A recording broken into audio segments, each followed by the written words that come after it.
তো আল্লাহ বললেন, আফালা ইয়ানজুরুনা ইলাল ইবলি কাইফা খুলিকাত, উটকে কিভাবে আমি তৈরি করলাম এটা একটু দেখতে পারে না ওরা? আরে উটের দিকে তাকালেই তো ওরা উটের মালিক আমি আল্লাহরে খুঁজে পাবে। উটের কথা আল্লাহ কেন বললেন?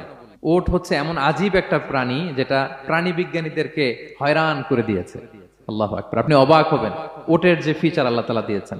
মক্কার লোকেরা উটের গোশত খাইতো, উটের দুধ খাইতো, উটের চামড়া দিয়ে দ্য ফাইনেস্ট লেদার তারা বানাতো, উটের উপর মাল নিয়ে বোঝাই করে এক প্রান্ত থেকে আরেক প্রান্তে পাড়ি দিত, নিজেরা উটের উপর রাইডিং করত।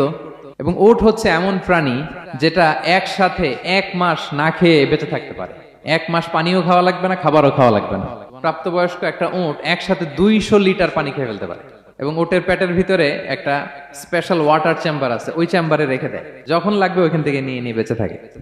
1 মাস না খেয়ে বেঁচে থাকে কি করে? উটের পিঠে দেখবেন একটা কুজ আছে, এই পুরো কুজটা হচ্ছে চর্বির আধার। ওটের যখন খাবার থাকে না মরুভূমিতে, মাসের পর মাস যখন চলে, ওই চর্বি থেকে